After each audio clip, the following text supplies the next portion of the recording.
Ngayon ay tuklasin natin ang kamangha-manghang biodiversity ng Pilipinas sa pamamagitan ng pagkilala sa 5 kahanghangang hayop na endemic o tanging matatagpuan lamang dito sa Pilipinas. Ang agila ng Pilipinas na kilala rin bilang monkey-eating eagle o Great Philippine Eagle ay isang critically endangered na uri ng agila mula sa pamilyang Acipridae. Matatagpuan lamang sa mga kagubatan ng Pilipinas. Makikita ito sa Northern Sierra Madre Natural Park sa Luzon at sa Mount Apu, Mount Malindang at Mount Katinglad Natural Park sa Mindanao.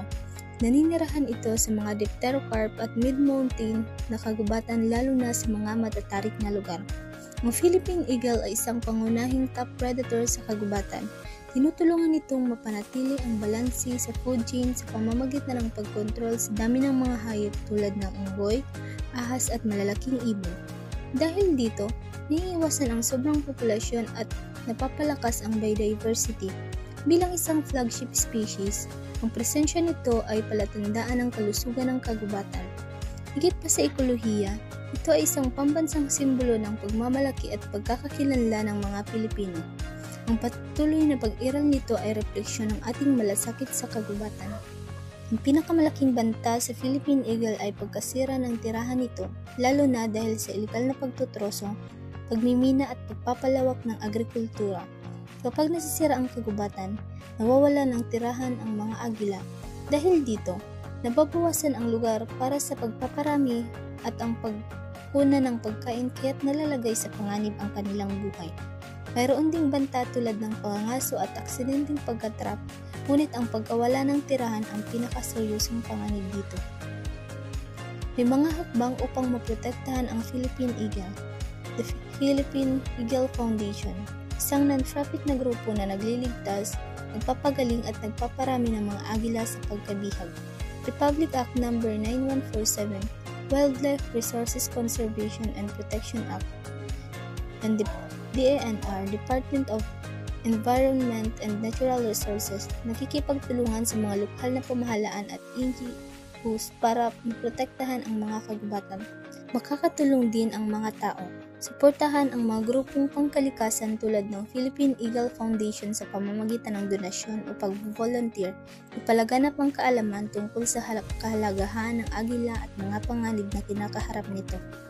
Makilahok sa mga programa ng pagtatanim ng puno at reforestation. Ang Palawan Peacock Pheasant na may scientific name na Polypectron napoleonis ay isang makulay at kahangahangang ibon na matatagpuan lamang sa Palawan dito sa Pilipinas. Sa ecosystem, ito ay tumutulong sa pagkain ng mga insekto, buto, maliit na prutas na nakakatulong sa pagkontrol ng peste at pagpapalaganap ng mga buto ng halaman. Mahalaga ito sa pagpapanatili ng balanse at kalusugan ng kagubatan. Mahalaga rin ito dahil ito ay natangi sa Pilipinas at sumisimbolo sa mayamang biodiversity ng Palawan. Isa rin itong simbolo ng pagmamalaki para sa relihiyon at tumutulong sa pagpapalaganap ng ecotourism. Ang pangunahing banta sa Palawan Peacock Pheasant ay ang pagkawala ng tirahan nito dahil sa deforestation at iligal na pagtutroso. Bagaman, may pangangaso at iligal na paghuli, ang pagkasira ng kagubatan ang pinakamalaking panganib sa kanilang kaligtasan. Mga programa, batas at grupo na nagpoprotekta. Philippine Act No. 9147 Wildlife Act, ang tatanggol sa mga endangered at endemic na hayop sa Pilipinas. DANR, nagbabantay at nangangasiwa sa mga protektadong lugar sa Palawan kung saan natatagpuan ang ibon. Mga NGO ng konserbasyon, gaya ng Katala Foundation na tumutulong sa Palawan upang maprotektahan ang mga tirahan ng wildlife. Napapabilang din ito sa mga protektadong lugar tulad ng Puerto Princesa Subterranean River National Park. Makakatulong din ang mga taong protektahan ang mga kagubatan at sumusuporta sa mga programang reforestation, magbahagi ng kaalaman tungkol sa kahalagahan ng mga endemic na hayop, suportahan ang ecotourism at ang conservation groups sa Palawan. Ang Luzon Bleeding Heart Dove, Bleeding Heart Pigeon o Punay ay isang uri ng kalapating lupa mula sa genus Nagalicolomba na kilala bilang bleeding heart dahil sa natatanging pulang patch sa kanyang dibdib. Tinatawag din itong Paloma de Punalada o Stuffed Pigeon, ngunit mas karaniwang tinatawag na lamang na punalada. Ang Luzon Bleeding Heart ang may pinakamalinaw na dugo sa kanyang dibdib. Ang Luzon Bleeding Heart Dove ay isang maganda at matatagpuan lamang sa Luzon. Pinangalanan ito dahil sa pulang patch sa kanyang dibdib na mukhang sugat na may dugo. Sa ekosistema, ang ibong ito ay may mahalagang papel sa pagpapakalat ng mga buto habang kumakain ito ng mga prutas at buto. Tumutulong ito sa paglago ng mga bagong halaman at sumusuporta sa regeneration ng kagubatan.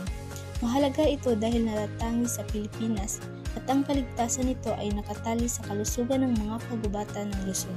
Bilang isang indicator species, ang presensya nito ay nagpapakita na ang ekosistema ng kagubatan ay maayos pa rin gumagana. Ang pinakamalaking banta sa Luzon Bleeding Heart Dove ay ang pagkawala ng tirahan dulot ng deforestation, mga programa, batas at grupo na nagpoprotekta. Republic Act No. 9147, Wildlife Act, DNR, magtatrabaho para sa konserbasyon at proteksyon ng tirahan. Makakatulong din ang mga tao, protektahan ang mga kagubatan at suportahan ang mga proyekto sa pagtatanim ng puno o reforestation. Magturo sa iba tungkol sa kahalagahan ng Luzon Bleeding Heart Dove. Suportahan ang mga grupong pangkonserbasyon na nagtatrabaho para protektahan ang mga kagubatan sa Luzon. Ang Philippine tarsier ay isa sa pinakamaliit na primate sa mundo at matatagpuan sa lugar tulad ng Bohol, Leyte at Samar. Sa ekosistema, ang tarsier ay isang insectivore, ibig sabihin ay kumakain ito ng mga insekto gayang tipaklong, balang at salagubang. Sa pamamagitan ng pagkontrol sa populasyon ng mga insekto, tumutulong ito sa pagpapanatili ng balanse sa food web ng kagubatan. Ang mga tarsier ay mahalaga dahil sila ay natatangi at endemic sa Pilipinas. Pinapakita ng kanilang presensya ang mayamang biodiversity at likas na yaman ng bansa. Nakakatulong din sila sa turismo, lalo na sa mga lugar tulad ng Bohol, sa pamamagitan ng ecotourism. Ang pinakamalaking banta sa Philippine tarsier ay ang pagkasira ng kanilang tirahan dulot ng deforestation at urbanization, mga programa, batas at grupo para sa protection. Philippine Tarsier Foundation, isang organisasyon sa Bohol na nagpoprotekta at nag-aaral ng mga tarsier at kanilang tirahan. Tarsier Conservation Area, isang santuaryo sa Bohol na nagbibigay ng ligtas at hindi stressful na tirahan para sa mga tarsier.